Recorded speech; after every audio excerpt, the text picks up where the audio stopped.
Bab ke-235, JDMP S3, Keyakinan. Dia, aku pacarannya. Kamu siapa? Ucapan Azahra membuat Aoyama melongo. Sementara Azahra sengaja melakukan itu agar Aoyama pusing bertengkar dengan pacarnya. Rasakan kau playboy mesum, batin Azahra. Namun bukannya marah, Aoyama malah tersenyum tipis. Dia benar. Dia memang pacar baruku. Sandra, mari kita putus. Ucap Aoyama. Uhuk, uhuk. Azahra langsung tersedak makanan saat mendengar ucapan Aoyama yang ringan seperti kapas. Apa maksudmu putus? Aku nggak mau putus. Aku sudah memberikan segalanya untukmu termasuk tubuhku. Ucap Sandra. Uhuk, uhuk. Kali ini giliran Aoyama yang tersedak. Pria tampan itu melirik ke kiri dan kanan. Mereka jadi pusat perhatian karena suara Sandra yang lumayan besar.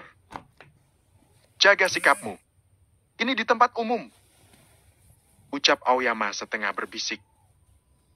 Aku nggak mau menjaga sikap. Kamu tega sekali sama aku. Apa kurangku? Bahkan akulah yang menyelamatkanmu dari kecelakaan. Aku yang mendonorkan darahku untuk menyelamatkan hidupmu. Ucap Sandra. Uhuk. Azahra kembali tersedak saat mendengar kebohongan Sandra. Jangan bersikap tidak tahu malu. Itulah kenapa aku mau putus darimu, karena aku sudah tahu kebohonganmu. Aku sudah tahu bukan kamu yang menyelamatkanku dan bukan kamu yang mendonorkan darahmu. Ucap Aoyama. Tapi kamu sudah puas menikmati tubuhku. Ucap Sandra dengan suara lantang. Aoyama tahu kali ini tujuan Sandra ingin mempermalukannya. Heh? Mau mempermalukanku ya? Harusnya kamu tidak lupa. Saat bercinta denganku, kamu juga bukan gadis perawan.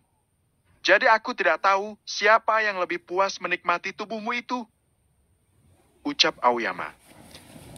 Yuho, obrolan yang menjijikan. Batin Azahra. Kamu, pokoknya aku nggak mau putus. Ucap Sandra. Terserah. Ucap Aoyama. Sandra menghentakkan kakinya dan kemudian pergi dari tempat itu. Aoyama menyambar minumannya dan meminumnya hingga tandas. Haus, Pak? Ledek Azahra. Kenapa kalian para wanita sangat menyebalkan? Selalu merasa tertindas, padahal dia juga menikmatinya. Ucap Aoyama. Itulah kenapa hidup ini harus punya aturan. Tapi bukan membuat aturan sendiri. Melakukan hubungan seks sebelum menikah memiliki banyak resiko. Tadi itu salah satu contoh buruknya. Belum lagi resiko tertular penyakit menular seksual. Di samping itu, Tuhan tidak memperbolehkan kita melakukan perbuatan dosa. Ucap Azahra yang membuat Aoyama jadi terdiam. Jadi jangan selalu menyalahkan kaum wanita saja. Kalau kalian kaum laki-laki mah enak. Sudah nyoblos asal bosan main tinggal begitu aja. Kami para wanita inilah yang dirugikan. Sambung Azahra. Lalu kenapa kami kaum pria disalahkan juga? Kan melakukannya suka sama suka. Sama-sama enak. Tanya Aoyama.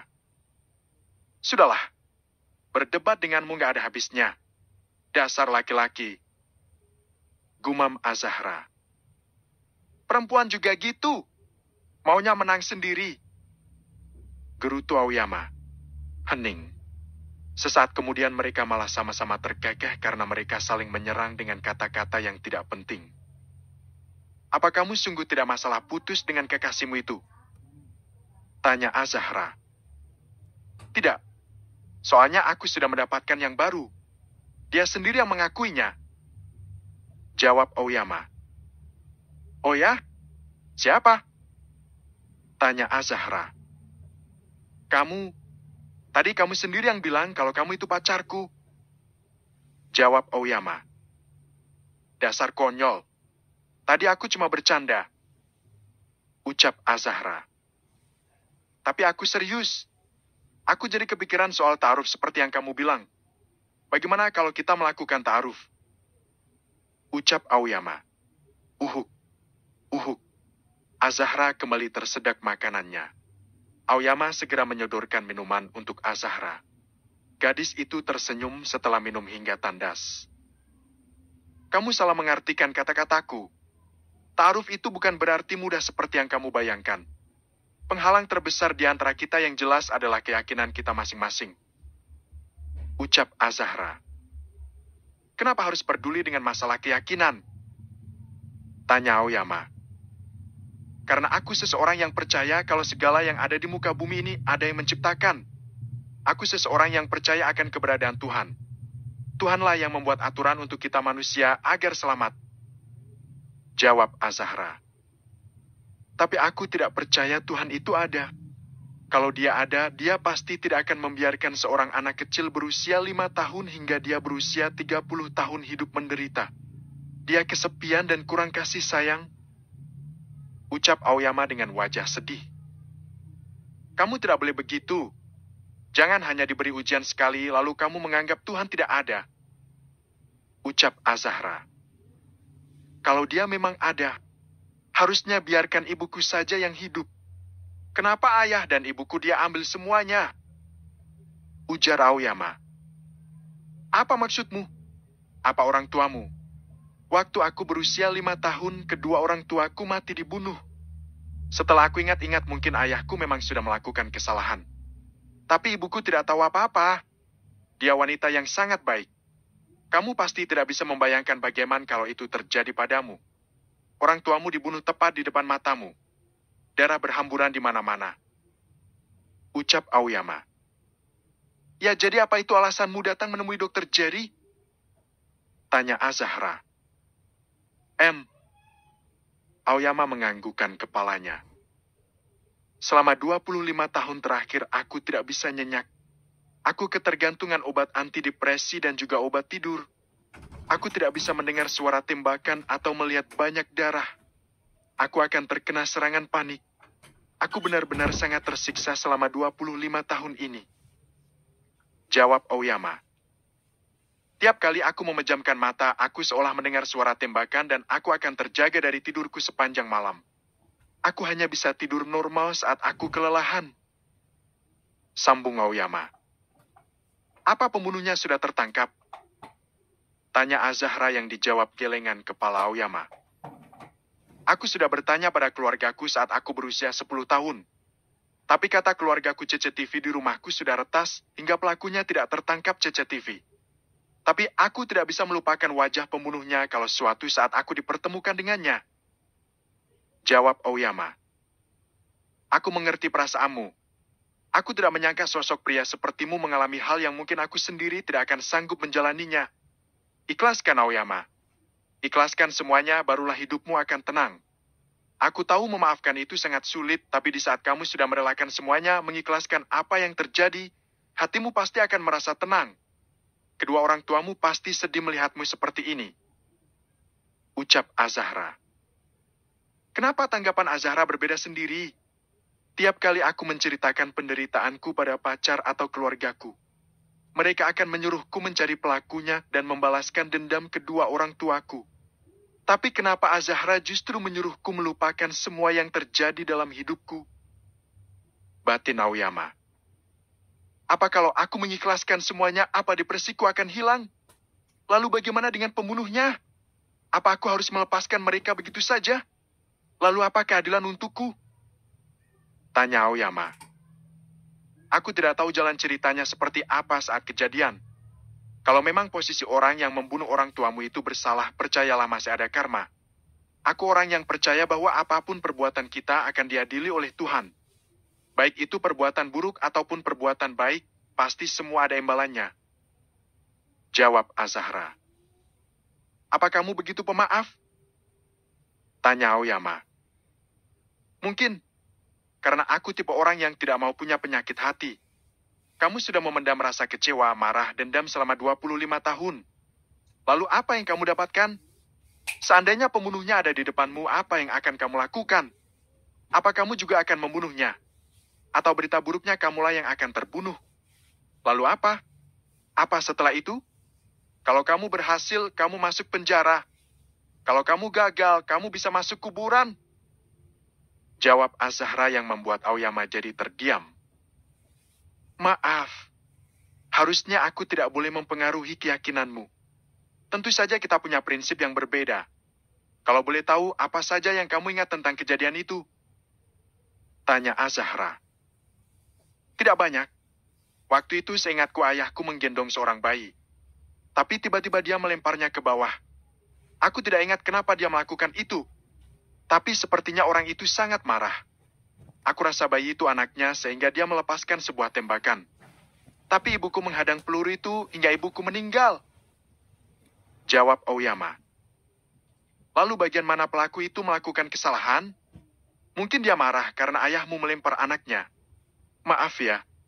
Tapi kalau aku berada di posisi orang itu, aku juga akan melakukan hal yang sama. Mungkin awalnya dia tidak ada niat membunuh, tapi saat melihat anaknya dilempar tentu saja dia jadi emosi. Terlebih kalau anaknya itu mati. Ucap Azahra.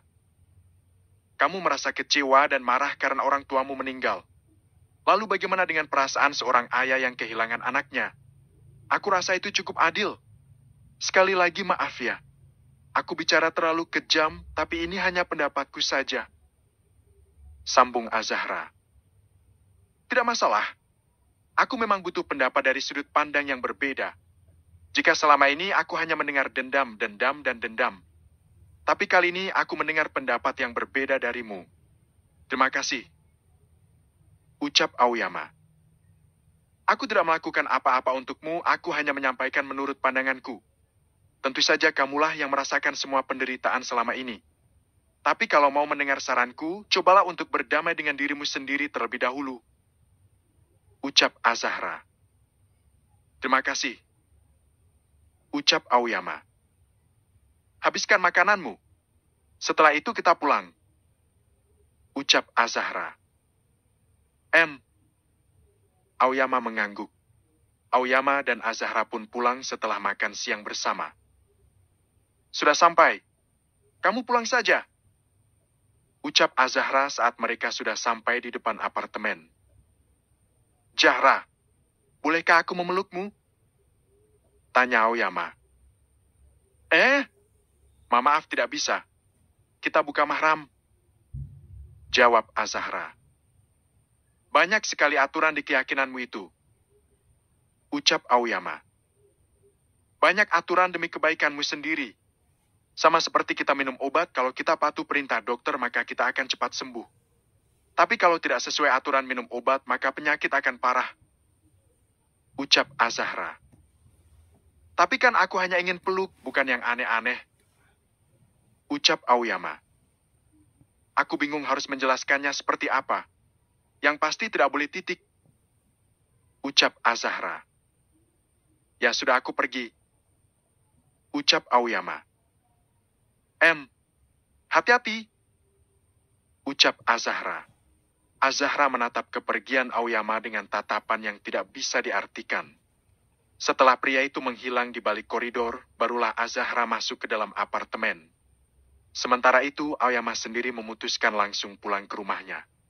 Saat tiba di rumah, pria itu melihat Sandra sudah ada di ruang tamu bersama tante dan juga omnya. Apa ini? Kenapa kamu memutuskan Sandra secara sepihak?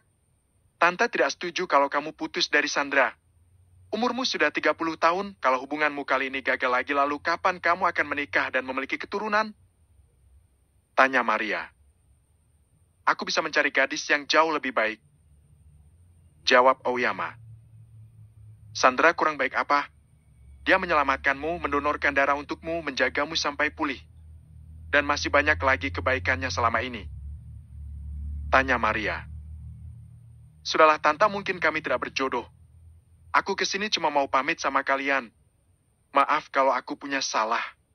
Sebenarnya aku nggak rela putus, tapi dia sudah ada wanita lain, lalu aku bisa apa? Ucap Sandra. Wanita lain? Siapa? Tanya Maria. Nanti akan aku kenalkan sama kalian. Jawab Aoyama. Lebih baik kamu pergi dari sini. Sudahi sandiwaramu. Kamu pasti tahu aku ini pria bebas. Aku tidak akan mendengarkan ucapan om dan tanteku meskipun mereka ingin kamu jadi menantunya. Jadi usahamu itu aku pastikan akan sia-sia. Jadi pergilah, ucap Aoyama. Aoyama pun pergi dan bergegas menaiki anak tangga. Maaf ya, Tante tidak bisa membantumu. Apapun yang Aoyama katakan, itulah yang akan terjadi. Kami tidak bisa menyinggungnya. Semua keputusan ada padanya terlebih tentang masa depannya. Ucap Maria. Tanpa banyak kata Sandra langsung meraih tasnya dan pergi dari rumah itu. Sementara itu di dalam kamar Aoyama tampak merenung di atas tempat tidur. Kata-kata Azahra jadi terngiang-ngiang di telinganya.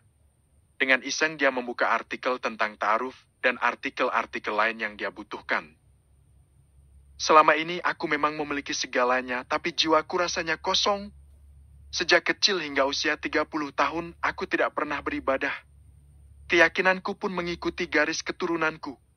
Aku tidak tahu isinya, aku tidak memiliki pengetahuan apapun. Benar yang dikatakan Azahra.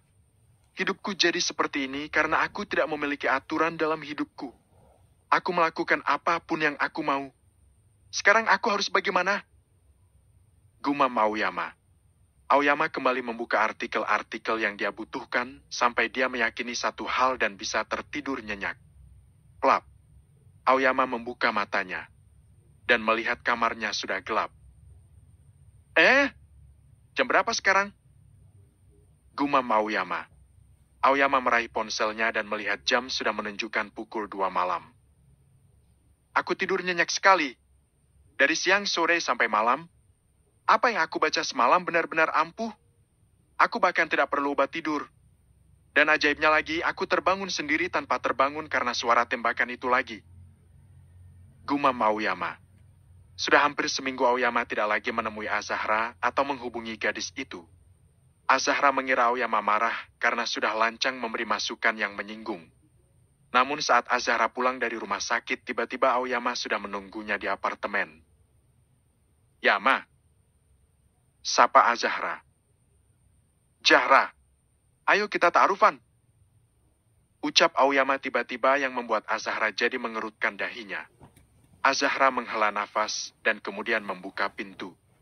Sepertinya dia harus menjelaskan pada Aoyama tentang banyak hal agar pria 30 tahun itu sedikit mengerti apa yang dia katakan. Masuklah, kita bicarakan di dalam. Ucap Azahra. Aoyama mengekor di belakang Azahra dan duduk di salah satu sofa ruang tamu. Aku tidak tahu apa yang sedang kamu pikirkan saat ini. Seminggu yang lalu kamu sedang kebingungan dan baru saja putus dari pacarmu. Sekarang kamu tiba-tiba mengajakku ta'arufan. Itu tidak semudah yang kamu bayangkan. Aku tahu, kita harus memiliki keyakinan yang sama dulu kan? Aku bersedia mengikuti keyakinanmu. Tanya Aoyama yang membuat Azahra tersenyum. Apa tujuanmu mengikuti keyakinanku? Karena aku? Atau kamu membutuhkan yang menciptakannya? Sebelum kamu mengambil keputusan, sebaiknya kamu pahami dulu apa tujuanmu. Kamu pelajari dulu sungguh-sungguh. Dan satu lagi, kalau ingin masuk dalam keyakinanku, apa kamu mau dikitan dulu? Ucap Azahra. Kitan? Apa itu? Tanya Aoyama. Hei, Hem. Jawaban Azahra membuat Aoyama bingung. Pasalnya Azahra cuma memperagakan jari telunjuknya yang mengacung dan kemudian seolah digunting. Apa sih? Jari telunjukku harus dipotong. Perasaan semua jari laki-laki muslim gak ada yang dipotong. Ucap Aoyama. Bukan jari, tapi burungmu. Jawab Azahra. Burungku? Tanya Aoyama sembari menunduk ke arah selangkangannya. Kalau dipotong, bagaimana bisa berkembang biak? Bagaimana caraku membuahimu? Tanya Aoyama dengan konyol. Ya ampun, pede banget ini orang. Siapa juga yang mau dibuahi? Batin Azahra. Lalu kamu pikir aku bisa berdiri di hadapanmu dibuahi siapa? Baiklah, anggap saja aku menjelaskannya sebagai tenaga medis. Jadi, Azahra menjelaskan semampu yang dia bisa agar Aoyama mengerti dengan penjelasannya. Aoyama tampak tertunduk yang membuat Azahra tersenyum. Kalau tekadmu sudah bulat, kamu akan menganggap syarat ini mudah. Seperti yang tadi aku katakan. Kalau kamu ingin pindah keyakinan karena manusia, itu salah besar. Tapi kalau kamu pindah karena memang kamu yakin dengan pilihanmu, itu baru dibenarkan. Jadi pikirkan dulu sebelum kamu. Maukah kamu menemaniku? Tanya Aoyama. Menemani apa? Tanya Azahra. Menemani aku di Khitan. Jawaban Aoyama membuat pipi Azahra jadi merona. Aku rasa kamu tidak masalah, kamu lulusan dokter bukan? Aku cuma percaya sama kamu, terlebih kamu akan menjadi istriku. Ucap Aoyama. Oh ya ampun. Aoyama ini percaya diri sekali. Aku kan belum setuju mau jadi istrinya. Hah, ya sudahlah. Daripada dia ketakutan dan pingsan. Batin Azahra. Baiklah kalau begitu. Kapan kamu minta ditemani? Tanya Azahra. Hari ini juga. Jawab Aoyama. Hari ini juga? Tanya Azahra. Lebih cepat lebih baik bukan? Masih banyak langkah yang harus aku tempuh agar aku benar-benar masuk ke hatimu. Jawab Aoyama sembari menatap mata Azahra yang membuat jantung gadis itu jadi berdebar di buatnya. Azahra pun akhirnya menemani Aoyama pergi ke rumah sakit. Tanpa dia tahu akan banyak drama yang akan terjadi saat tiba di sana nanti. Bab ke-236, JDMP S3, OMG. Seorang dokter tampak manggut-manggut mendengarkan penjelasan dari Azahra. Sementara mata Aoyama melirik kanan kiri. Entah kenapa hawa dingin terasa menusuk tulang-tulangnya saat ini. Mari Pak Yama, silakan Anda berbaring di atas tempat tidur. Ucap dokter yang akan menangani perabotan milik Aoyama. Sayang, bagaimana kalau kitanya besok aja? Aku tiba-tiba tidak enak badan. Bisik Aoyama. Azahra sangat terkejut Aoyama sudah menyebutnya dengan panggilan sayang.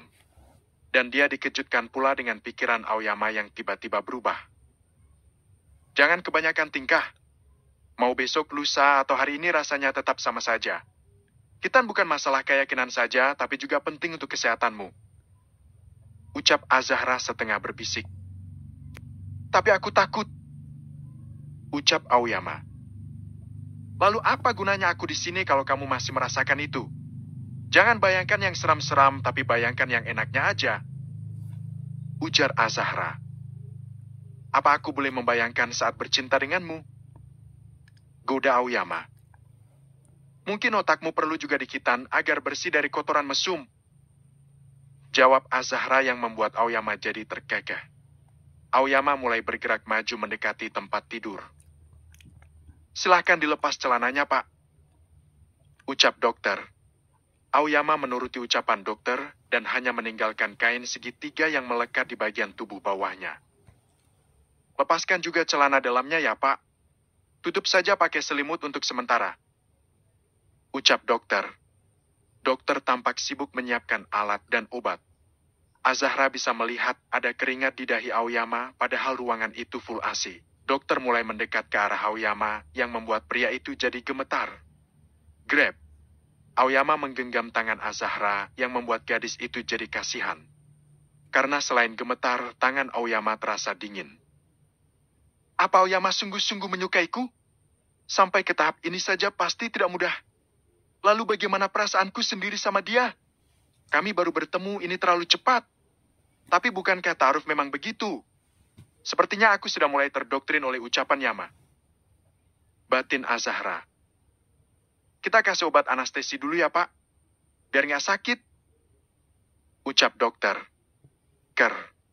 Aoyama melihat dokter menyemprotkan sedikit obat dari ujung jarum suntik guna untuk membuang udara di dalam jarum itu. Pegangan tangan Aoyama semakin erat saat dokter mulai menyibak selimut pasien. Saat selimut itu disibak, Azahra melengos ke tempat lain. Tunggu sebentar, Dok. Aoyama menarik selimutnya kembali untuk menutupi perabotannya. Ada apa?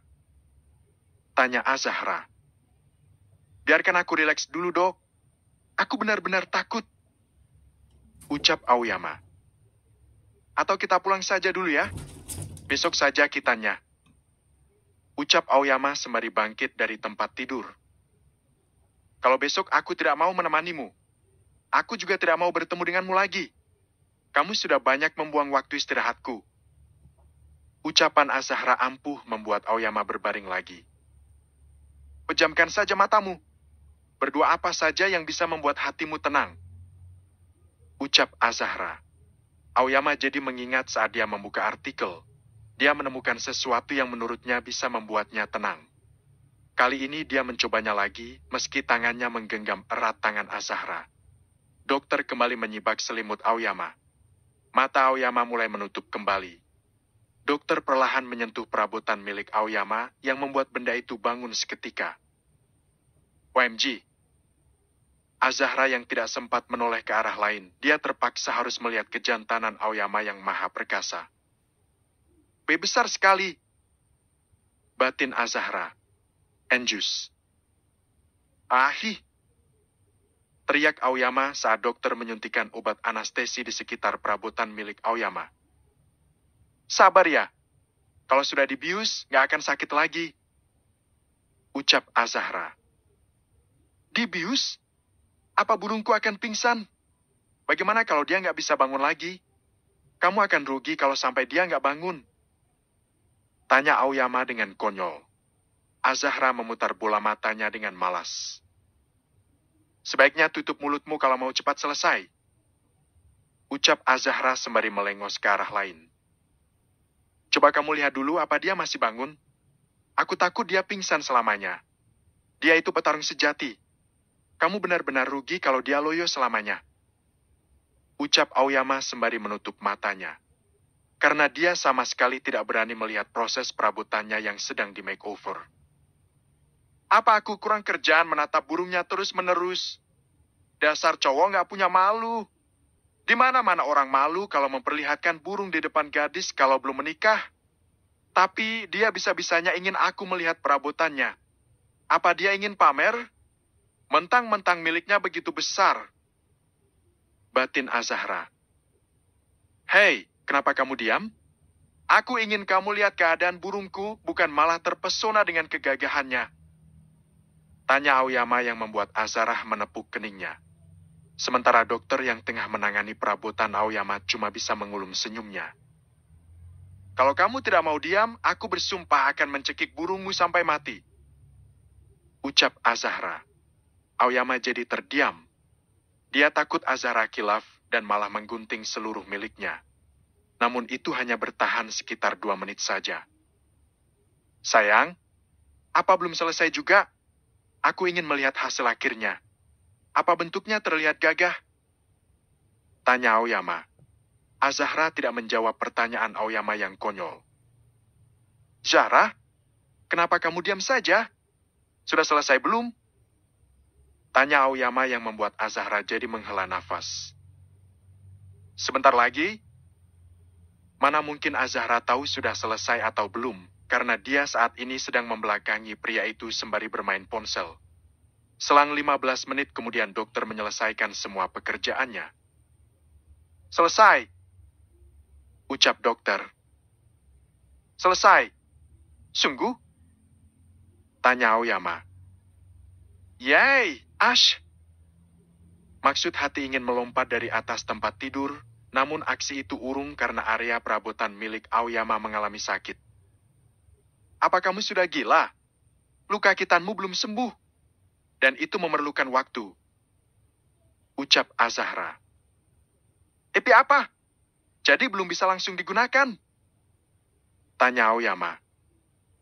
Sana gunakan sama pantat ayam. Dasar menyebalkan. Gerutu Azahra. Jadi sembuhnya berapa lama? Tanya Aoyama. Sembuh total kurang lebih 1 minggu. Jawab dokter. 1 minggu? Lama sekali. Jadi aku harus bagaimana ini? Tanya Aoyama. Kalau kamu tidak ada yang mengurusi, lebih baik opname saja di rumah sakit. Jawab Azahra. Benar juga. Nanti om dan tanteku jadi banyak tanya. Ya sudah tolong atur 1 kamar VIP untukku ya dok. Ucap Aoyama. Baik pak. Jawab dokter. Dasar manja. Cuma disunat aja minta kamar VIP. Bagaimana kalau penyakit parah? batin Azahra. Setelah kamar sudah siap, Aoyama pun pindah ke ruang VIP. Zahra, kamu mau kan menemaniku saat masa pemulihan? Tanya Aoyama. Aku akan mengunjungimu di saat hari libur atau pulang dari rumah sakit. Kamu tahu sendiri aku di Singapura ini tujuannya belajar, bukan khusus menemani orang Khitan. Jawab Azahra. Ya, tapi harus tiap hari ya. Ucap Aoyama. Insya Allah. Ucap Azahra. Insya Allah. Apa itu? Tanya Aoyama. Jadi kalau di keyakinanku, kalau kita berjanji tapi belum tentu bisa menepati, lebih baik kita ucapkan insya Allah. Dengan begitu kita tidak berdosa. Jawab Azahra. Jadi kamu masih ragu buat menjengukku tiap hari? Tanya Aoyama. Bukan begitu. Terkadang ada hal-hal yang tidak bisa kita pastikan karena ada sesuatu yang lebih mendesak. Jawab Azahra. Baiklah, aku mengerti. Jawab Aoyama. Sekarang lebih baik kamu istirahat. Tunggu sampai perawat datang memberikan obat atau segala macamnya. Ini sudah sore, aku mau mandi. Ucap Azahra. Maukah kamu menemaniku malam ini? Rasanya pasti sangat membosankan kalau aku tinggal sendirian. Tanya Aoyama. Baiklah. Kebetulan besok aku dinas malam. Aku akan menemanimu. Jawab Azahra. Yes. Terima kasih sayangku. Ucap Aoyama. Dari tadi kamu memanggilku dengan sebutan itu. Aku belum setuju berhubungan denganmu. Ucap Azahra. Aku yakin kamu pasti mau jadi istriku. Di samping aku tampan dan kaya, aku juga gagah di ranjang. Aku pasti tidak akan mengecewakanmu. Ucap Aoyama yang membuat Azahra memutar bola mata dengan malas. Sementara Aoyama jadi terkekeh melihat ekspresi lucu di wajah Azahra. Kalau gila, gila aja sendiri. Gak usah ngajak-ngajak. Ucap Azahra yang membuat Aoyama tertawa keras. Azahra kemudian pulang ke apartemennya. Gadis cantik itu bergegas mandi dan beribadah setelahnya. Namun karena kelelahan, dia pun jatuh tertidur dan bangun setelah waktu menunjukkan pukul 6 sore. Gadis cantik itu segera melaksanakan kewajibannya menghadap Tuhan setelah azan di ponselnya berkumandang. Setelah itu dia memasak untuk makan malam dan membawanya ke rumah sakit. Ceklek. Haf, akhirnya kamu datang juga. Aku pikir kamu gak jadi datang. Ucap Aoyama saat melihat Azahra membuka pintu. Aku takut ada seseorang yang bakal kejang-kejang kalau aku tidak jadi datang. Ucap Azahra yang membuat Aoyama tersenyum. Apa kamu sudah makan malam? Tanya Azahra. Belum. Tuh makanannya masih utuh. Jawab Aoyama sembari menunjuk ke arah nakas. Kenapa tidak dimakan? Kamu kan harus minum obat. Tanya Azahra. Gak ada yang enak makanannya. Aku berharap kamu membawakan makanan juga untukku. Jawab Aoyama. Tanpa banyak bicara, Azahra mendekati Aoyama sembari menenteng rantang makanan. Buka mulutmu. Ucap Azahra yang langsung ditututi oleh Aoyama. Pria itu mengunyah makanan sembari menatap wajah cantik Azahra. Ternyata aku benar-benar sudah jatuh cinta dengan gadis ini. Ini cinta sungguhan, bukan seperti gadis-gadis yang sebelumnya. Dengan Zahra, aku bisa merasakan yang namanya jantung berdegup dengan cepat. Ingin melihatnya setiap waktu. Dan merasakan kerinduan bila tak melihat wajah dan mendengar suaranya. Batin Aoyama. Kenapa kamu menatapku seperti itu? Tanya Azahra. Apa mau dikata? Orang yang sedang jatuh cinta memang seperti ini. Ingin menatap wajah sang kekasih berjam-jam lamanya. Jawaban Aoyama membuat Azahra geleng-geleng kepala saat mendengarnya. Kamu baru saja putus dari kekasihmu lalu bilang cinta pada gadis yang baru saja kamu kenal. Itu sangat konyol, Aoyama. Ucap Azahra. Apa kamu tidak pernah merasakan jantungmu berdegup dengan kencang saat berada di dekatku? Apa kamu tidak merasakan rindu saat seminggu kita tidak bertemu? Kalau tidak, sungguh sayang sekali. Karena aku harus merasakan hal itu seorang diri. Ucap Aoyama yang membuat Azahra terdiam. Apa aku juga sudah jatuh cinta pada Aoyama? Apa yang dia katakan, aku juga merasakannya. Apa itu benar-benar cinta? Rasanya tidak mungkin. Bati Azahra. Aku tidak merasakan itu. Jawab Azahra. Kalau begitu, aku akan berjuang agar kamu bisa mencintaiku. Aku tidak akan menyerah sampai kamu menyerahkan seluruh hatimu itu. Ucap Aoyama. Sayangnya waktumu tidak banyak. Minggu depan aku sudah harus kembali ke London. Terlebih kalau ingin bersatu, masih banyak tahapan yang harus kamu jalani. Ucap Azahra. Sekarang katakan padaku, bagaimana caraku agar bisa membawamu sampai ke pelaminan? Tanya Aoyama. Syarat pertama sudah kamu penuhi dengan memotong bagian kecil kulit kelaminmu yang tidak penting. Kedua, tentu saja kamu harus seiman denganku. Dan untuk seiman, aku tidak mau hanya sekedar seiman saja. Kamu harus melakukannya bukan karena ingin mendapatkan cintaku, tapi itu karena kamu memang yakin dan percaya bahwa tiada Tuhan selain Dia. Dia tidak beranak dan tidak pula diperanakan. Kalau mau lebih jelas, kamu harus mencari guru spiritual untuk mengajarimu. Jawab Azahra. Aku akan melakukannya. Lalu apa lagi? Tanya Aoyama. Keluargaku seorang muslim yang taat. Aku mendengar dari ibuku, kakekku akan memberikan syarat sebelum para menantunya meminang anak atau cucunya. Jawab Azahra. Apa syaratnya? Tanya Aoyama. Selain bisa mengaji, kamu harus menghafal 2 surat dari 30 juz dalam kitabku. Surat Maryam dan Yusuf. Lebih baik menyiapkannya daripada menundanya lagi dan lagi. Jawab Azahra. Aku menyanggupinya. Ada lagi? Tanya Aoyama. Azahra menghela nafas. Dia tidak pernah dekat dengan laki-laki manapun. Namun Aoyama berhasil membuatnya khawatir. Sebaiknya kamu jalani saja semua itu dulu. Kamu menganggapnya seperti semuanya mudah. Dulu waktu ayahku menikahi ibuku, dia menghafal surat itu hampir 2 bulan lamanya. Sementara kamu mulai dari nol. Ucap Azahra. Asal kamu tidak mematahkan hatiku, aku akan menjalaninya satu demi satu sampai aku berhasil dan datang ke rumahmu untuk melamarmu. Ucap Aoyama. Ada 2 lagi pengorbanan yang mungkin kamu tidak akan sanggup memenuhi syarat dariku. Ucap Azahra. Apa itu? Tanya Aoyama. Kamu harus melupakan semua dendam masa lalumu dan mengikhlaskan semuanya. Aku tidak mau hidup dengan orang yang dibayang-bayangi oleh dendam masa lalu. Itu tidak bagus untukku dan juga keturunan di masa depan.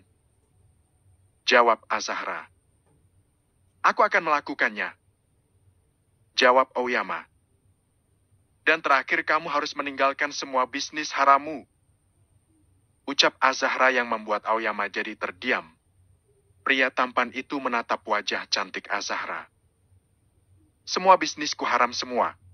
Aku punya klub malam sekaligus tempat pelacuran. Aku punya klub judi kasino terbesar di Singapura.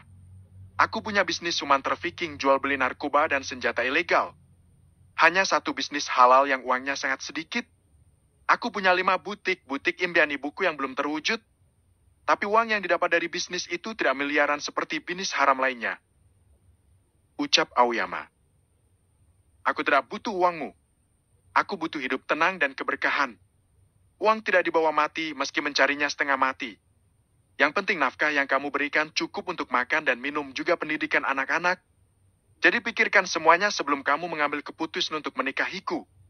Karena syarat yang aku ajukan sangatlah berat. Kalau kamu tidak sanggup meninggalkan itu semua, itu artinya kita tidak cocok. Karena bagiku harta bukanlah segalanya. Banyak uang tidak berkah dan tidak tenang buat apa? Ucap Azahra. Aoyama terdiam.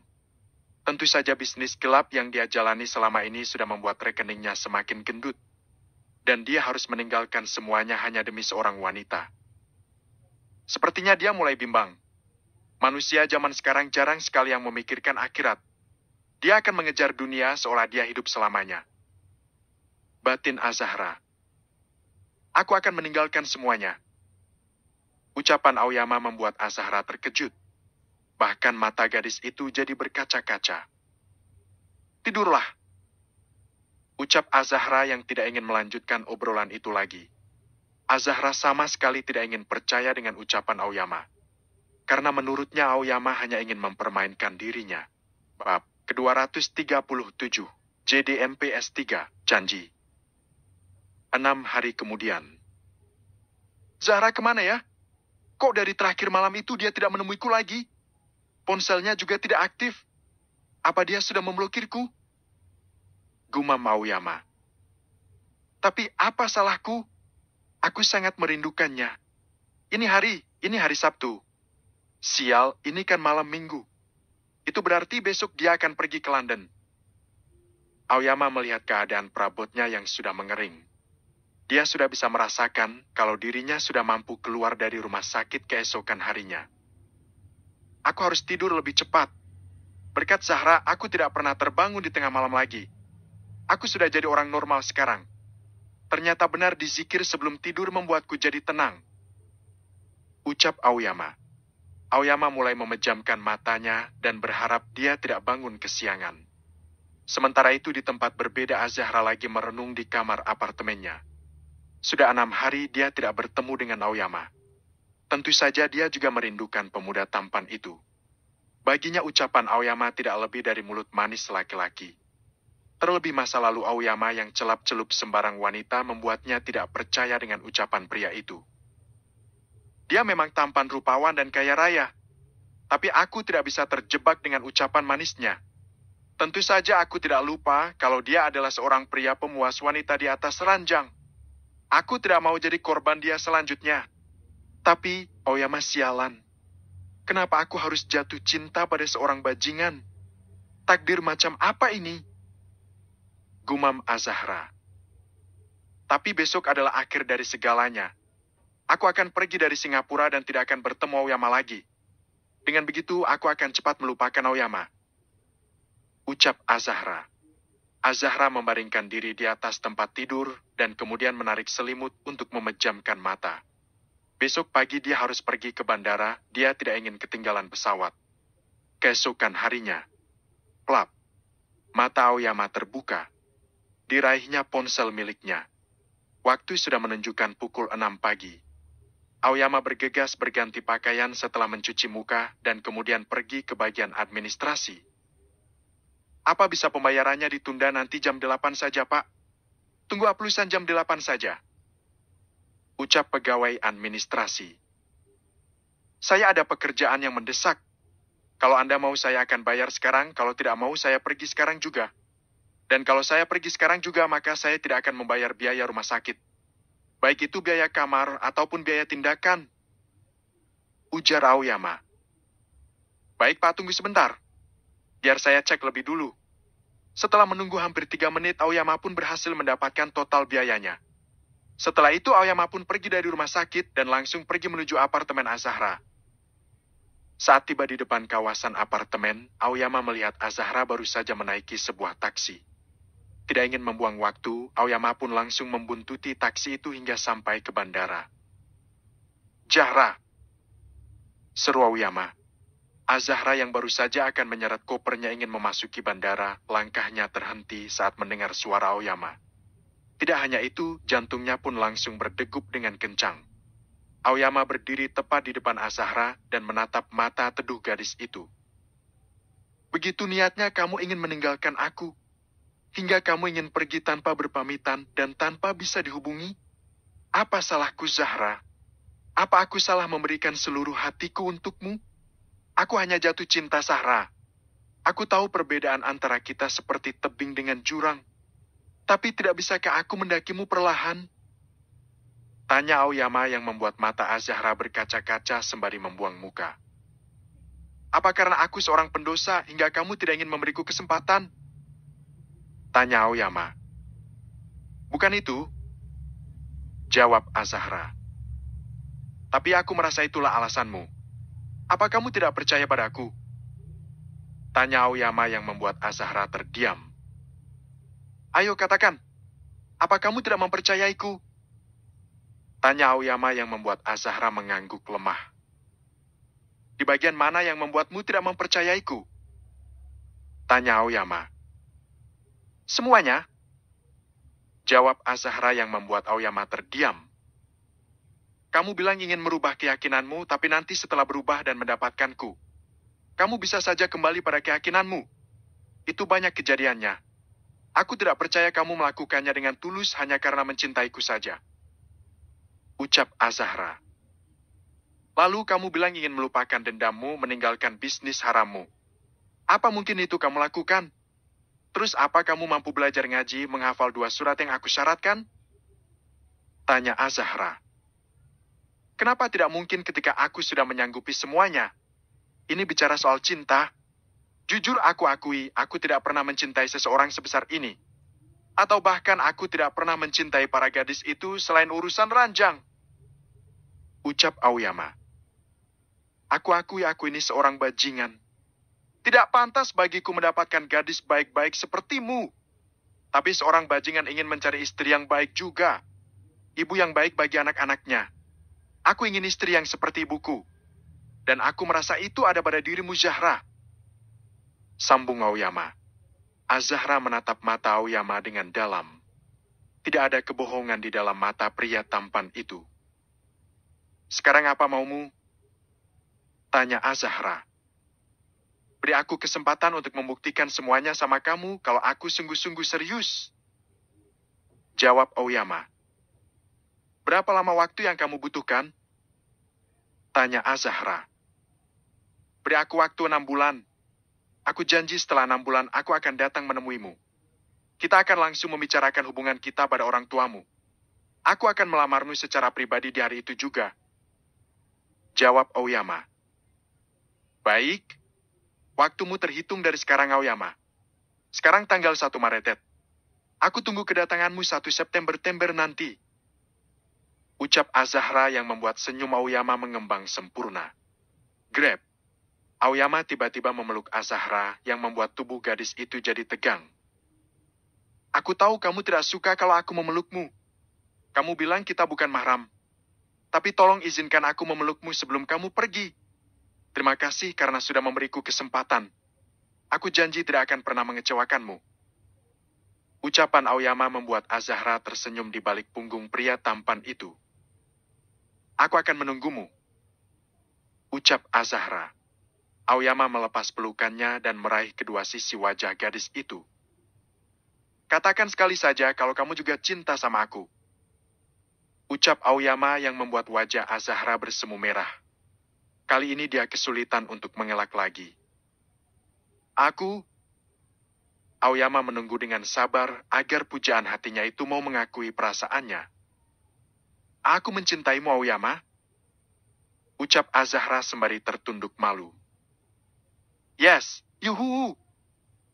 Aoyama bersorak gembira. Tunggu aku ya, sayang. Ucap Aoyama yang dijawab anggukan kepala oleh Azahra. Pergilah. Buka blokiran nomorku. Kamu tidak tahu rasanya menahan rindu itu seperti rasanya dadaku dihimpit sebuah batu besar. Ujar Aoyama. Maaf.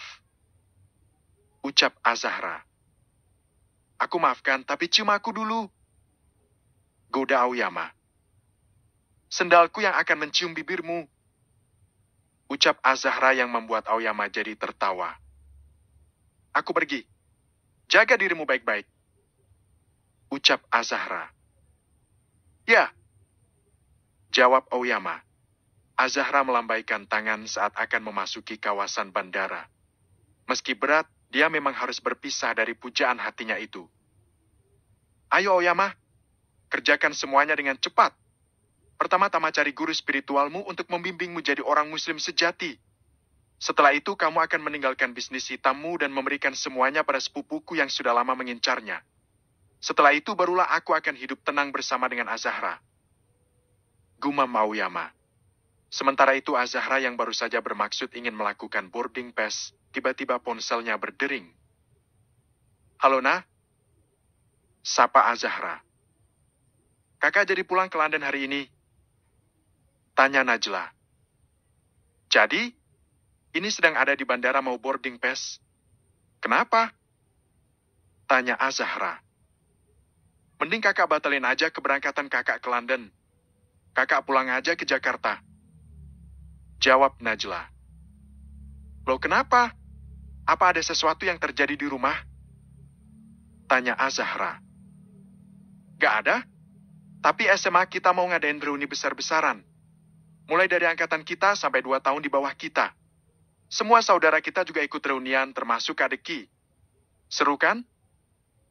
Tanya Najla. Baiklah, ada hal penting yang ingin aku ceritakan sama kamu. Ucap Azahra. Aku juga, Kak. Aku mau cerita sesuatu sama kakak. Ujar Najla. Ya sudah, kalau gitu aku mau beli tiket yang baru. Ucap Azahra. Oke, kami tunggu ya, Kak. Ucap Najla. Azahra dan Najla sama-sama mengakhiri percakapan itu. Zahra kemudian pergi membeli tiket yang baru dan segera melakukan boarding pass. Karena kebetulan ada pesawat yang akan lepas landas. Setelah melakukan perjalanan yang lumayan panjang bersama burung besi, Azahra akhirnya sampai di bandara. Gadis cantik itu memutuskan langsung pulang ke rumah karena hari ini adalah hari Minggu keluarganya pasti sedang berkumpul. Dan sesuai dugaannya, Aisyah dan Stefani tampak sibuk menyiapkan makan siang untuk keluarga besarnya. Hey, baby, bagaimana dengan magangmu? Apa berjalan lancar? Tanya Steve sembari memeluk putrinya. Ya Pak, tadinya aku mau kembali ke London, tapi tadi Nana menelponku, katanya mau ada reunian besar-besaran malam ini. Jawab Azahra. Oh ya? Apa tidak apa-apa kamu meninggalkan kuliahmu? Tanya Aisyah. Gak apa, Mi. Biasanya kami akan diberikan cuti selama 3 hari untuk istirahat sebelum menyerahkan laporan hasil dinas. Jawab Azahra. Apa di Singapura kamu tidak menemukan calon menantu untuk Papa? Papa sudah gak sabar pengen gendong cucu. Ucap Steve yang membuat Azahra jadi berdebar. Kak, kok aku yang ditodong cepat nikah? Kak Askano yang udah jomblo karatan.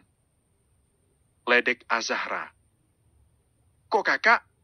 Kalau kakak mah laki-laki. Mau nikah umur berapa aja gak masalah. Elak Aska. Selalu saja kelamin yang jadi perisai. Kalau begitu aku mau ganti kelamin aja. Ucap Azahra. Hasid gak boleh ngomong sembarangan. Ucap Aisyah yang membuat Azahra jadi tergagah. Ke atas yuk, Nak. Kita ngerumpi sembari nunggu makan siang. Ucap Azahra. Kakak ikutan dong. Ucap Aska. Yuk gak banget deh, Kak. Cowok kok hobi ngerumpi? Ucap Najla. Dasar pelit. Ucap Aska dengan bibir mengerucut. Wekik.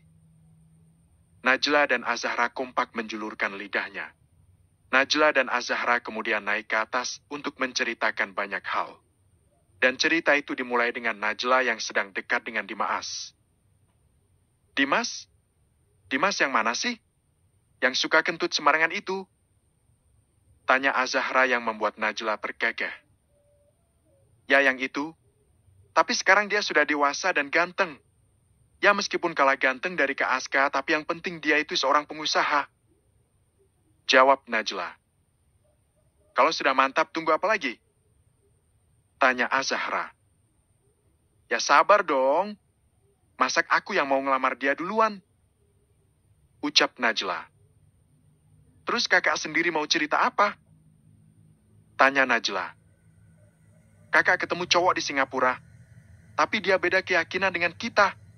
Dia juga bergelut di dunia hitam. Tapi dia bersedia meninggalkan itu semua demi kakak. Dia juga sudah di Khitan dan ingin menjadi seorang mualaf. Jawab Azahra. Apa kakak yakin? Mencintai pria seperti itu sangat beresiko, Kak. Tanya Najla. Awalnya kakak nggak yakin, tapi akhirnya dia berhasil meyakinkan kakak. Aku percaya sama dia. Jawab Azahra. Kapan dia berjanji ingin melamarmu? Tanya Najla. Aku memberikan waktu 6 bulan untuknya untuk keluar dari dunia hitam, jadi seorang mualaf, pintar ngaji, dan juga hafalan surat Maryam dan surat Yusuf. Jawab Azahra. Ya ampun, Kak. Apa dia menyanggupinya? Tanya Najla. Ya, dia menyanggupinya. Kita lihat saja 6 bulan lagi. Semoga dia tidak mengecewakan aku. Jawab Azahra. Dan kalau dia tidak mengecewakan kakak, itu artinya kakak bisa saja menikah selama 6 bulan lagi. Ucap Najla. Azahra mengangguk. Karena kita kembar, bagaimana kalau kita menikah bersamaan saja? Ucap Najla. Aku mau saja. Tapi apa kamu sudah pasti akan dilamar pangeranmu yang tukang kentut itu? Ledek Azahra. His, kakak akan melihat dia malam nanti. Dia sudah tampan dan gak culun lagi. Ucap Najla. Ngomong-ngomong soal culun, aku jadi penasaran sama gadis yang suka dihina sama Bang Deki. Bagaimana rupa dia sekarang ya? Terus si kacamata 4 yang suka ngasih bunga sama Seina gimana rupanya? Kakak kangen sama mereka semua. Masa putih abu-abu sangat berkesan untuk kakak. Ucap Azahra. Ya aku juga gak sabar. Ucap Najla. Tok, tok, tok. Non, makan siang sudah siap. Ucap pelayan dari luar kamar. Azahra dan Najla pun keluar kamar dan kemudian turun ke bawah. Mereka sangat senang karena di bawah sudah ada Jade, Siaren, dan 2 sepupunya anak dari om dan tantenya itu. Suasana makan siang itu begitu hangat. Karena mereka membicarakan banyak hal. Dan setelah makan siang bersama, mereka pun beristirahat setelah menunaikan kewajiban mereka. Najla dan Azahra tampak cantik dengan gaun malamnya. Sebenarnya Aisyah sangat keberatan dengan penampilan kedua putrinya itu. Sudah berulang kali Aisyah menyarankan agar kedua putrinya itu menutup aurat, tapi mereka kompak menjawab akan melakukannya setelah menikah. Aisyah tidak bisa memaksakan kehendaknya kalau memang bukan berasal dari hati. Mi, Pa, kami pergi ya. Ucap Aska. Usahakan jangan pulang larut malam. Ucap Steve. Ya, Pa? Jawab Azahra. 3 kakak adik itu pun pergi ke Hotel Bintang 5, tempat acara reunian itu berlangsung. Di sana Raigen, Sean, Seina, Zaki, dan Deki sudah datang lebih 2 menit dari mereka. Mereka terlihat asyik sedang mengobrol bersama teman-teman putih abu-abu mereka dulu. Mata Deki berpedar mencari keberadaan seseorang. Karena tidak menemukannya, Deki pergi ke arah depan untuk melihat daftar tamu yang hadir. Namun Deki sama sekali tidak menemukan nama Aliza di sana. Kenapa aku jadi peduli tentang gadis jelek itu? Dia pasti sudah menikah dan punya banyak anak. Wanita dekil itu akan membantu suaminya pergi ke ladang untuk memetik cabai, jagung, tomat, dan sayuran lainnya. Batin Deki. Kenapa aku jadi ngawur begini? Lebih baik aku berbaur dengan yang lain. Gumam Deki. Sementara itu di sudut lain, seorang pria tampan menghampiri Seina yang tengah berbincang dengan teman sebangkunya waktu SMA. Seina. Sapa pria itu? Ya? Seina menoleh dan merasa takjub saat melihat perubahan pria yang dulu selalu jadi bahan olok-olokan teman SMA-nya. Pemuda itu tidak lagi menggunakan kacamata. Tapi Seina tahu pria itu menggunakan kontak lensa. Bab ke-238, JDMPS3, Insiden. Falhan? Tanya Seina. Ya ini aku Falhan, yang sering kasih setangkai bunga mawar merah untukmu. Dan mawarnya aku curi dari pot bunga mamaku. Jawaban Falhan membuat Seina terkekeh. Seina tambah cantik dan dewasa. Dia juga tidak sombong seperti dulu. Batin Falhan. Apa kabarmu? Tanya Seina. Baik. Setidaknya aku tambah tumbuh ke atas beberapa senti setelah lulus dari SMA. Jawaban Falhan lagi-lagi membuat Seina terkekeh. Aku tidak perlu menanyakan kabarmu karena kamu terlihat bertambah cantik dan dewasa. Itu artinya kamu pasti baik-baik saja. Ucap Falhan yang membuat wajah Seina bersemu merah. Ya aku sangat baik. Lalu bagaimana kabar kebun mawar ibumu? Apa masih kamu curi tiap hari? Tanya Seina yang membuat keduanya jadi terkekeh. Mereka tumbuh subur sekarang. Mereka tumbuh, berkembang, lalu layu sendiri sesuai siklus. Karena sang pemetik tidak memperdulikan mereka lagi. Sang pemetik patah hati karena usahanya selama 3 tahun berakhir kecewa. Jawaban Valhan membuat wajah Seina kembali bersemu merah. Maaf, waktu itu sudah sangat jelas aku mengatakannya sama kamu. Kalau aku menolakmu bukan karena penampilanmu atau apapun itu. Itu karena aku benar-benar tidak diperbolehkan pacaran oleh keluargaku. Dan kamu tahu sendiri, selama 3 tahun aku tidak pernah dekat dengan cowok manapun. Ucap Seina. Ya, aku tahu. Itulah kenapa tingkat kekagumanku bertambah padamu. Ucap Valhan. Oh ya, apa sekarang kamu sudah berkeluarga? Sudah kerja di mana sekarang? Tanya Seina. Belum. Itulah sebabnya aku datang ke sini karena ingin melihat pujaan hatiku. Jawab Valhan. Ah, kamu bisa aja nih. Sekarang kamu udah keren, pasti sudah punya pacar. Ucap Seina. Tidak, aku masih seperti yang dulu. Cinta pertamaku dan cinta terakhirku masih berharap dan tertumpu cuma pada satu orang aja, yaitu kamu. Ucap Valhan. Duh, Valhan bisa aja bikin orang salting. Batin Seina. Kamu kerja di mana sekarang? Tanya Seina untuk mengusir kecanggungan. Sekarang aku sedang meniti karier sebagai pengacara. Ya meski belum hebat seperti almarhum Om Indro Butar-Butar, tapi suatu saat aku pasti bisa seperti beliau. Jawab Valhan. Pengacara? Ya harusnya aku nggak lupa. Kamu memang suka kalau ada pelajaran diskusi seperti itu. Sejauh ini sudah berapa kasus yang kamu tangani? Tanya Seina. Lumayan banyak. Untuk sekarang memang bukan kasus besar, tapi suatu saat aku pasti dikasih kasus yang luar biasa. Kamu sendiri? Tanya Valhan. Aku masuk ke perusahaan papaku. Papa sudah tua, kalau bukan anak-anaknya yang membantu siapa lagi? Ucap Seina.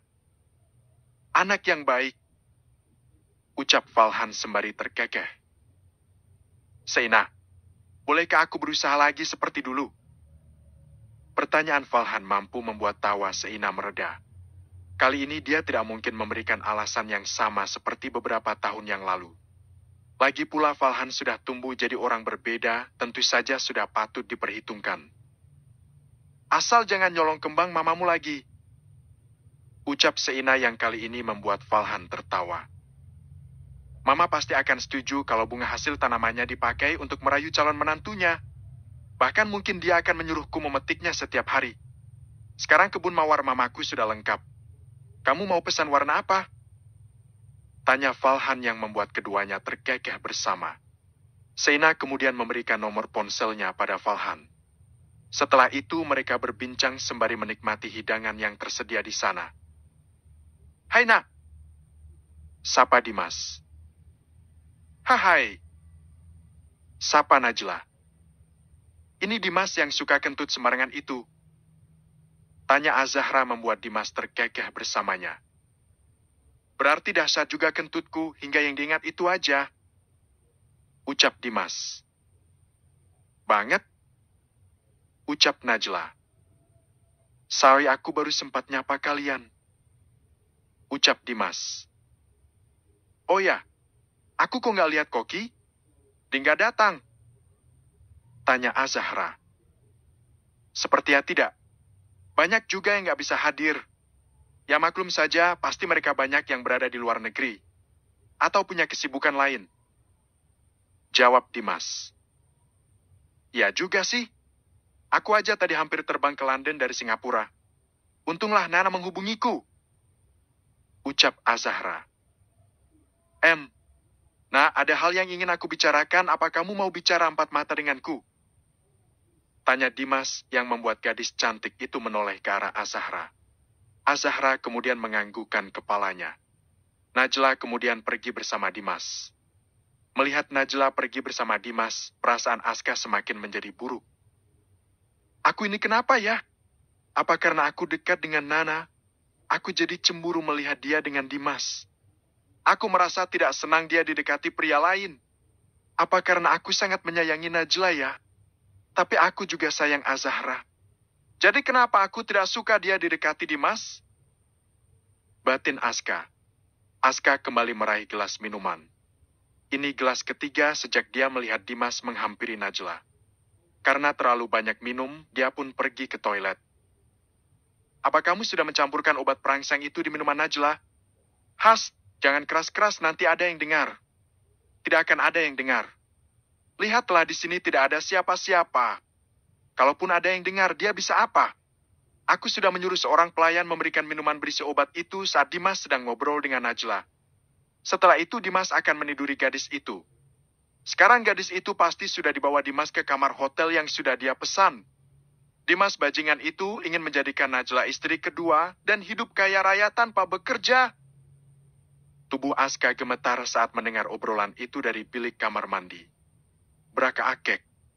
Kedua pemuda yang tengah mengobrol itu terkejut saat melihat Aska yang tengah membuka pintu dengan kasar. Anjing! Beraninya kalian menganiaya adikku? Katakan, di kamar nomor berapa dia menyekap adikku? Tanya Aska sembari mencekik salah satu dari pria itu. Hei! Dua kak. Aska menendang pria yang lain karena ingin menyerang Aska. Lei, lepaskan! Pria itu tampak kehilangan nafas. Cepat katakan, kalau tidak mau mati konyol. Hardik Aska. Aku tidak tahu. Sumpah. Jawab pria itu. Bash. Biug. Bash. Biug. Ampun. Aku benar-benar tidak tahu. Ampun. Kedua pria itu babak belur dipukuli oleh Aska.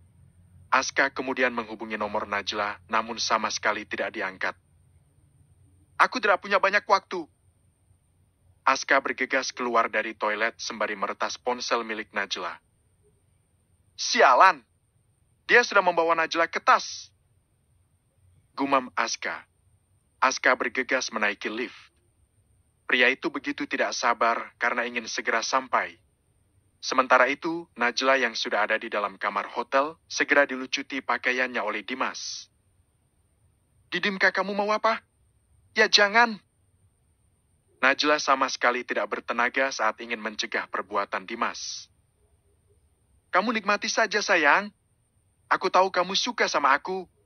Aku janji akan bertanggung jawab. Besok aku akan menikahimu. Jadi tidak masalah kalau kita melakukannya malam ini. Ucap Dimas. Enggak, Dim. Ya jangan. Najla berusaha menyerang Dimas, namun tulang-tulangnya terasa di presto. Wah, melon punya. Kamu sangat menggairahkan, sayang. Mata Dimas berbinar terang saat dia berhasil melepaskan gaun gadis itu. Dimas dengan tergesa-gesa melepas ikat pinggang miliknya. Namun belum sampai terlepas sempurna, sebuah gedoran di pintu mengagetkannya. Kak Aska, tolong aku. Hicks. Najla yang lemah hanya bisa memanggil nama kakaknya itu.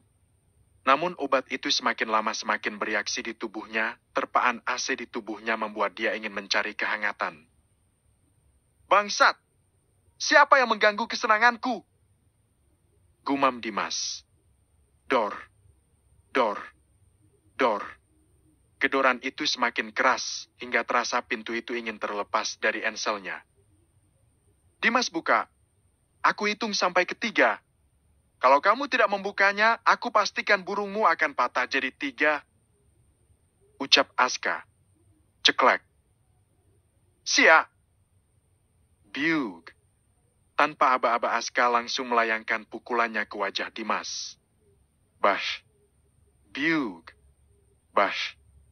Biug. 2 kak. Aska menghajar Dimas dengan membabi buta. Brukik. Aska melempar Dimas keluar pintu. Nafas pria itu seperti ikan kekurangan air. Brakik. Aska menutup pintu dengan keras dan menatap Najla yang sudah setengah telanjang. Aska jadi melengos saat dia melihat tubuh indah adiknya itu. Aska segera memungut gaun yang sudah tergeletak di lantai dan bermaksud ingin memasangkannya di tubuh adiknya itu. Kakak, tolong aku, panas. Ucap Najla. Iya, kakak akan menolongmu, kita ke rumah sakit sekarang juga. Sekarang kamu pakai baju dulu. Ucap Aska sembari menarik tangan Najla agar adiknya itu segera berdiri. Karena sulit mengenakan baju Najla dengan posisi gadis itu berbaring di atas tempat tidur. Aska berjongkok di bawah Najla bermaksud memasukkan kaki adiknya itu ke lubang gaun. Namun hal tak terduga pun terjadi saat Aska menarik gaun itu ke atas. Najla ternyata sudah menanggalkan penyangga dada milik gadis itu. Gleksik. Aska menelan ludahnya saat melihat pemandangan tidak biasa itu. Jantungnya berdegup dengan kencang dan tentu saja barang di balik celana dalamnya sudah ingin minta dilepaskan. Namun kewarasan Aska segera kembali dengan memungut bra milik adiknya itu. Dengan gugup dan tangan gemetar, Aska berusaha membantu Najla mengenakannya. Astaga, salah pasang lagi. Gumam Aska saat cup untuk menutupi dada adiknya itu malah berada di belakang punggung Najla. Jangan pasang. Panas. Ucap Najla. Tahan sebentar ya, Nak. Kita mau ke rumah sakit biar kamu tidak kepanasan lagi. Ucap Aska. Grab. Najla malah memeluk Aska dengan kepala menggaruk-garuk dada pria itu. Aku bisa gila kalau seperti ini. Gumam Aska sembari melepaskan Najla. Lebih baik aku menghubungi Azahra dan yang lainnya saya. Tiba-tiba Najla merampas ponsel milik Aska dan meleparnya ke lantai. Brukik. Najla yang sudah hilang kendali mendorong Aska di atas tempat tidur. Dan kemudian menaiki tubuh pria tampan itu. Nana, jangan seperti ini. Ayo kita ke rumah sakit, Dek. Ucap Aska. Kak, aku mohon bantu aku mohon. Aku sudah tidak tahan lagi. Ucap Najla sembari menahan kedua tangan Aska agar segera menyentuh bagian sensitif tubuhnya. Berukuk. Aska sekuat tenaga membanting Najla di atas tempat tidur. Dia tidak ingin kewarasannya terganggu. Pria itu bergegas menarik tangan Najla dan kembali berusaha mengenakan pakaian gadis itu. Najla dan Aska jadi setarik-tarikan baju hingga pria itu hilang kesabaran. Maaf. Ucap Aska. Duak. Aska memukul punggung adiknya itu hingga tidak sadarkan diri. Dengan susah payah dia mengenakan pakaian Najla. Dan setelah berhasil, Aska membawa Najla keluar dari kamar hotel itu. Kak Aska, Nana kenapa? Tanya Azahra saat melihat kondisi Najla yang berantakan. Ceritanya panjang. Yang pasti kita harus membawanya ke rumah sakit sekarang. Jawab Aska. Ada apa dengan Kak Najla? Tanya Seina. Aku tidak tahu. Tapi kami akan membawanya ke rumah sakit. Jawab Azahra. Bukan kalian saja, tapi kita semua. Ucap Deki. Ayo. Ucap semua sepupu Najla. Mereka pun pergi membawa Najla ke rumah sakit Abdullah. Rumah sakit keluarga Abdullah yang sudah Deki bangun dan dikelola oleh Zaki dan Masta. Apa yang sebenarnya terjadi, Kak? Tanya Zaki. Dimas sudah memberikan dia obat perangsang. Beruntung aku tidak terlambat menyelamatkannya. Kalau tidak Najla pasti sudah dimangsa oleh bajingan itu. Jawab Aska. Apa? Semua orang terkejut mendengar hal itu. Kakak tenang saja. Rekanku akan mengatasinya. Ucap Zaki. Aska dan para sepupunya menunggui Najla di depan ruang IGD. Bagaimana kakak bisa tahu kalau Najla ingin dicelakai? Tanya Deki. Aska kemudian menceritakan kronologi yang terjadi. Azahra sangat geram saat tahu semua kejadian itu. Bajingan itu harus diberi pelajaran. Beraninya dia menipu Najla. Beruntung Najla bisa lepas dari bajingan tengik itu. Geram Azahra. Tidak lama kemudian dokter keluar setelah menyelesaikan pekerjaannya. Bagaimana dengan keadaan Najla, Dok? Tanya Aska. Sudah tidak apa. Pengaruh obat itu sudah diatasi. Kita akan memindahkan dia ke ruang perawatan setelah pakaiannya diganti. Obat yang digunakan dosis tinggi, jadi tubuhnya masih agak lemah. Jawab dokter. Aska dan yang lain bisa bernafas lega. Sementara itu Deki tampak sibuk dengan ponselnya. Sesaat kemudian pria itu menyeringai. Habis sudah. Siapa yang melakukan ini semua? Apa itu ulah Aska? Dimas menangis sesegukan karena usaha keluarganya kini sudah mengalami kebangkrutan. Tidak hanya itu saja, ponselnya juga sudah diretas, hingga koleksi video syur dirinya tersebar luas di media sosial. Kini istrinya pergi dari rumah dan akan melayangkan gugatan cerai untuk dirinya. Sementara itu di tempat berbeda Najla baru saja siuman. Hanya ada Aska dan Azahra yang menunggui gadis itu di rumah sakit. Mereka sudah sepakat akan merahasiakan hal itu dari orang tua mereka. Kakak, Hicks. Najla langsung berhambur ke pelukan Aska. Tidak apa-apa, semua sudah berakhir. Ucap Aska sembari mengusap punggung adiknya itu. Dia menyentuhku. Dia menyentuhku. Hicks. Najla terisak. Penipu itu sudah mendapatkan ganjarannya. Usahanya sudah dibuat oleh Deki bangkrut dan istrinya pergi dari rumah. Ucap Aska. Istri? Tanya Najla. Ya, dia sudah punya istri dan seorang anak. Dia sengaja ingin menjebakmu agar dia bisa menikahimu dan hidup enak tanpa usaha. Jawab Aska. Grab. Dimas, lihat saja. Aku bersumpah akan mematahkan kemaluanmu. Gumam Najla. Sudahlah, lupakan soal itu. Kalau kamu sudah lebih baik, kita pulang sekarang. Umi dan Papa tidak tahu masalah ini. Kami beralasan kita pergi menginap di rumah teman. Ucap Azahra. Ayo kita pulang. Ucap Najla. Bergantilah pakaian. Ucap Azahra yang kemudian langsung dituruti oleh Najla. Sejak kejadian itu, Aska jadi sulit tidur di malam hari. Bayangan Najla tanpa busana benar-benar mengganggu kewarasannya. Bab ke-239, JDMPS 3, kecewa. Dimas, Dimas buka pintunya. Dor, dor, dor. Najla menggedor-gedor rumah Dimas dengan sangat keras. Maaf, mau cari siapa, Mbak? Tanya salah seorang tetangga Dimas. Di mana Dimas? Tanya Najla. Nggak tahu, Mbak. Dari kemarin nggak kelihatan orangnya. Soalnya istri Pak Dimas sudah pergi dari rumah ini. Coba Mbak cari ke rumah orang tuanya aja. Ada apa ini? Orang tua Dimas tiba-tiba datang. Saya mau cari Dimas, Bu. Aku mau menyeret dia ke kantor polisi. Jawab Najla. Apalagi yang diperbuat anak itu? Bisanya bikin malu saja. Orang tua laki-laki Dimas tampak wajah Mia sangat kesal. Dia tidak ada bersama kami. Ini kami datang karena ingin menanyakan usaha kami yang dia buat bangkrut. Ucap Ibu Dimas. Tanpa banyak kata Najla langsung meninggalkan tempat itu. Dia sudah tidak ingin berurusan dengan Dimas lagi, meskipun dia sangat ingin membuat Dimas sengsara. Sejak kedatangannya hari itu, 3 hari kemudian tersiar kabar di media bahwa Dimas ditemukan bunuh diri dalam rumahnya. Pria itu tidak sanggup menanggung beban hidupnya yang dirasa sangat berat.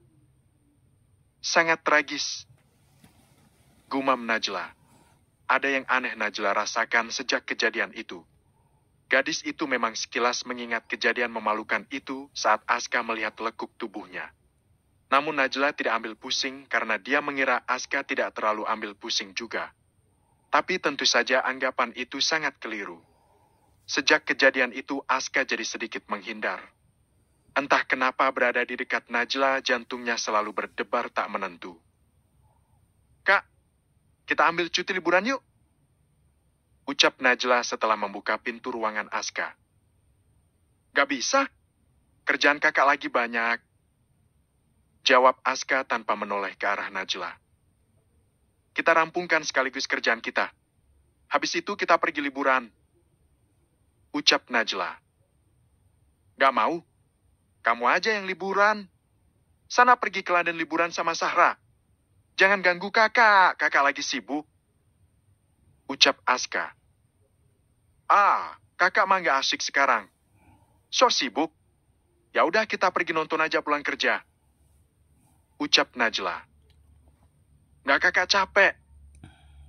Jawab Aska. Kakak kenapa sih? Aku ngerasa kakak kayak ngehindar gitu dari aku. Tanya Najla. Perasaan kamu aja. Sana pergi ke ruanganmu. Jangan ganggu kakak, nanti kakak salah ketik nih. Ucap Aska. Najla menghentakkan kakinya dan sedikit membanting pintu. Aska menghentikan aktivitas tangannya dan menghembuskan nafas kasar. Ada apa denganku? Najla tampak biasa saja. Apa perlu aku menghindarinya sampai seperti ini? Atau lebih baik aku mandiri saja ya? Jadi aku tidak perlu melihat dia setiap saat kecuali di kantor. Aku akan merenung diri sampai hatiku tenang dan hubunganku bisa normal kembali bersama Najla. Najla berpikir Aska akan membujuknya seperti biasa saat dirinya sedang merajuk. Tapi dia kecewa karena bahkan Aska pulang pun tidak bersama dirinya. Kak Aska, kenapa ya? Aku benar-benar tidak tahan diperlakukan seperti ini. Gumam Najla. Najla kemudian pulang dengan menggunakan taksi. Saat sampai di rumah, Aska tampak sedang ada di depan rumah berpura-pura sedang menelpon. Padahal sebenarnya yang terjadi, pria tampan itu sedang khawatir menunggu kepulangan gadis itu. Kakak, kenapa ninggalin aku? Tanya Najla dengan emosi. Kakak ada keperluan. Jawab Aska. Jangan bohong deh. Seharusnya kakak bilang kalau memang gak mau bareng lagi sama aku. Ucap Najla sembari memasuki rumah. Kakak gak gitu. Tapi yang penting kamu kan pulang dengan selamat. Ucap Aska. Kakak berubah sama aku akhir-akhir ini. Aku salah apa? Tanya Najla sembari terus berjalan di depan Aska, sementara Aska mengekor di belakang gadis itu. Aisyah dan Steve yang melihat pertengkaran itu jadi saling menoleh satu sama lain. Pasalnya ini kali pertama putra dan putrinya itu bertengkar. Kakak nggak gitu. Ucap Aska. Iya kakak begitu. Kakak menghindariku, kakak seperti benci sama aku. Apa salahku? Coba kakak bilang sama aku sekarang juga. Ucap Najla sembari menghempaskan tasnya di atas tempat tidur. Kakak marah gara-gara kejadian malam itu? Marah karena aku ceroboh? Ya tapi kan itu bukan kemauan aku, Kak. Sambung Najla. Kakak akan hidup mandiri kalau kamu merasa terganggu dengan sikap kakak ke kamu. Ucap Aska yang membuat kening Najla mengerut. Maksudnya mandiri apa nih? Tanya Najla. Ya mandiri, kakak akan beli rumah sendiri alias rumah pribadi. Dengan begitu intensitas kita bertemu juga sedikit. Jawab Aska. Sekarang omongan aku terbukti kan? Kakak itu memang ingin menghindariku. Ucap Najla. Bukan gitu. Kakak, jangan banyak alasan. Kita ini baik-baik aja, kenapa kakak harus pindah rumah? Sebenarnya ada masalah apa di otak kakak itu? Tanya Najla. Kamu benar otak kakak memang bermasalah. Kakak nggak bisa menghilangkan hasrat binatang kakak tiap kali ada di dekat kamu. Kakak cemburu saat melihatmu bersama Dimas, jantung kakak berdebar tiap kali melihatmu tersenyum. Kakak ingin bercinta denganmu saat melihat tubuh telanjangmu malam itu. Kakak memang bermasalah. Bermasalah. Teriak Aska sembari mengguncang kedua bahu Najla. Sementara tubuh Najla jadi tegang dan dia mematung. Kakak nggak tahu kenapa ada perasaan seperti itu. Bahkan sejak malam itu, kakak selalu mimpi bercinta denganmu setiap malam. Kakak benar-benar tersiksa rasanya. Berukik. Aska berlutut di depan Najla dengan tubuh lemas dan rasa bersalah. Sementara Najla sangat bingung harus bereaksi seperti apa. Ini jelas salah Najla. Bagaimana mungkin kakak punya perasaan seperti itu dengan adik kandung kakak sendiri? Hubungan incest tidak dibenarkan. Kakak benar-benar merasa jadi seorang pendosa sejati. Jadi lebih baik kakak pergi dari rumah dan segera mencari wanita lain untuk mengalihkan pikiran kakak yang sudah gila ini. Ucap Aska. Tanpa keduanya tahu, Aisyah dan Steve mendengar semua pembicaraan mereka. Tubuh Aisyah terasa lemas setelah mendengar pengakuan Aska. Ya Allah, apa ini kesalahanku? Aku yang melarang Steve untuk memberitahukan kebenaran tentang Aska sampai anak ini menikah. Sekarang rahasia ini jadi bumerang untuk keluarga ini. Batin Aisyah. Grab. Steve merangkul pundak Aisyah dan meyakinkan semuanya baik-baik saja. Kakak sudah gila. Ucap Najla dengan rasa tak percaya. Ya, kakak memang sudah gila karena punya perasaan yang tidak wajar ini. Maaf. Ucap Aska dengan kepala tertunduk. Maafmu tidak akan cukup untuk menghapus rasa jijikku. Bisa-bisanya seorang kakak kandung memiliki perasaan seperti itu terhadap adik kandungnya. Dasar tidak waras. Hardik Najla. Maaf. Kakak akan pergi dari rumah ini sekarang juga. Ucap Aska sembari bangkit dari lantai. Tunggu apa lagi? Pergi dari rumah ini, jangan perlihatkan wajahmu lagi di hadapanku. Teriak Najla dengan air mata yang menetes di pipinya. Aska berjalan ke arah pintu, namun langkahnya terhenti saat melihat Steve dan Aisyah ada di depannya. Jantungnya berdegup ratusan lebih cepat dari biasanya. Pami, aku akan pergi dari rumah ini.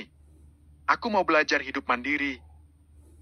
Ucap Aska sembari berlalu dari hadapan Aisyah dan Steve sembari membawa rasa malunya. Tunggu nak, Umi dan Papa ingin bicara penting denganmu. Ucap Aisyah yang membuat langkah kaki Aska terhenti. Tidak Umi, aku mohon jangan hentikan langkah putra yang tidak tahu malu dan hina sepertiku. Aku ini benar-benar manusia kotor, jadi anggap saja aku sudah mati. Air mata Aska merebak membasahi pipinya. Tapi, biarkan dia menenangkan diri. Setelah tenang nanti baru kita akan bicarakan semuanya. Ucap Steve. Aska berlalu pergi. Ketimbang membujuk Aska, Steve ingin memberitahu segalanya pada putrinya lebih dulu. Steve menghela nafas saat melihat Najla menangis sesegukan. Dia tahu apa yang diucapkan dari mulutnya bukan dengan kesungguhan hati. Sejak kecil Najla dan Aska memang paling dekat. Baby, Papa ingin berbicara hal penting. Ini tentang Aska. Ucap Steve yang berusaha membujuk putrinya yang tengah bersedih. Nana mau sendiri dulu, Pak. Ucap Najla dari dalam selimut. Sayang, Umi dan Papa mau bahas masalah status Aska di keluarga kita. Mungkin perasaannya ke kamu karena nalurinya lebih jujur. Ucap Aisyah. Maksud Umi apa? Perasaannya itu nggak benar Umi. Tanya Najla. Mungkin itu karena dia bukan anak kandung Umi dan Papa. Jawab Aisyah. Ucapan Aisyah sangat mengejutkan Najla. Gadis itu bahkan langsung bangkit dari tempat tidurnya. Apa yang Umi katakan? Aska bukan kakak kandungku. Tanya Najla. Ya, dia anak angkat Umi dan Papa. Tapi itu salah Umi dan Papa yang tidak memberitahukan ini dari awal sama kalian. Karena Umi tidak ingin ada perbedaan sama sekali di antara kalian. Tapi Umi lupa di samping peran manusia ada kuasa dan takdir Allah yang berperan penting dalam hidup kita. Jadi perasaannya ke kamu itu bukan kesalahannya anak, itu karena nalurinya yang menuntun. Jawab Najla. Apa ini sungguh-sungguh, Mi? Tanya Najla. Walahi. Jawab Aisyah. Jadi aku harus bagaimana, Mi? Tanya Najla. Itu hakmu mau membalas perasaannya atau tidak. Tapi yang pasti jangan musuhi dia karena perasaannya itu. Ucap Aisyah. Najla terdiam. Gadis itu segera bangkit dari tempat tidur dan pergi ke kamar Aska. Namun pria